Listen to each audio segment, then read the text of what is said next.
And welcome back to Sports Plus. When you say the name Bob Knight, it conjures up a lot of adjectives: intense, principled, demanding, combative, oh yes, controversial. But there's one more word that has to be included when describing Bob Knight: winner. The numbers jump out at you: 619 career wins, 11 Big Ten championships, 3 NCAA titles, an Olympic gold medal, and maybe the most meaningful statistic of all: nearly 95% of Knight's four-year players have left Indiana University with a degree. And joining us now on Sports Plus is Coach Knight. Coach Knight, thanks for being here. Talk about how meaningful that is, that 95% of your four-year players graduate. Is that more meaningful than winning NCAA championships to you? No, it really isn't, because that simply, to me, is what we should be doing. I think that when we take a kid from a home, wherever that may be, what we're essentially saying is we're going to do at least as much for that kid as you'd be able to do if he stayed here at home with you as parents. And I think, to me, the whole essence of going to college is eventually graduating. So if we're going to bring a kid to college, bringing him to Indiana University, then I think it's incumbent upon us to see that the kid graduates. So that is something that I believe we're expected to do. Now, I'm not so sure that we're expected to win. I think when you win, that's kind of the icing on the cake. But the cake itself is the kid having a meaningful experience as a player and getting a degree as a student. And yet some coaches will say, look, I couldn't control this player. I'm not his father. I couldn't get him to go to class. What do you say to those kinds of reactions? Well, the way to get a kid to go to class that's playing basketball is really simple. You either go to class or you don't play. I mean, you don't have to be Einstein to figure that one out. That works extremely well. We start out a little bit with, we keep track of our kids' class records, and if a kid cuts class, then we get him up and let him run at about 5:30 in the morning.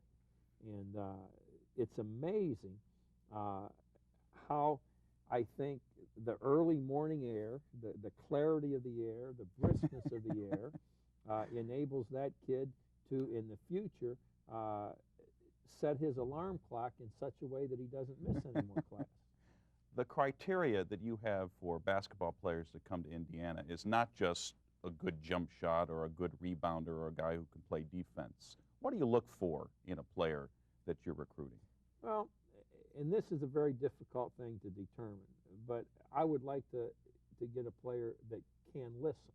I'd like to think that a player that we're bringing in can listen to what we want done, that he can adjust to what's going to be expected of him as a college player, as opposed to what he did or how he was used or how he played as a high school player. And you can't always determine that. I'd like to look at a kid. A kid does not have to be an A student, but if he's a C student or a slightly higher than a C student, that's what I would hope would be his academic capabilities. I don't want to get a kid that's a C student who should be an A student.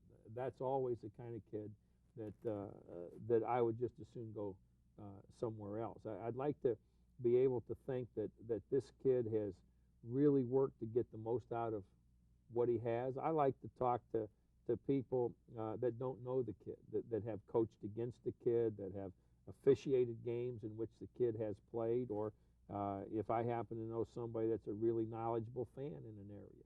You know, what do you think of this kid? You've been in coaching a long time, and I'm wondering, a long time. I'm wondering, have kids changed, do you think, over the years? I mean, there seems to be. I mean, you know a lot about discipline. That is the kind of thing that Bobby Knight is known for. Have kids changed over the years when it comes to that? I'll tell you how I think kids have changed. I think it's all been for the better. I think they're smarter. I think they know more about what's going on. I think they're more interested in a much wider variety of subjects today than kids were when I was a kid playing or thinking about going to college or playing in college. But the thing that has been detrimental to kids, their development and their well-being, I think, has been kind of a laissez-faire attitude adopted by adults, by teachers, by parents, a little bit like, well, Why? I don't want to irritate Johnny. You know, I want to be Johnny's friend, not Johnny's teacher, not Johnny's captain, not Johnny's boss. You know, why? My dad never worried about being Bobby's friend. I'll tell you that. My dad worried about making sure I did what he wanted done, and I was fortunate enough to have parents like that, as a lot of us are, and also teachers the same way. And I think that the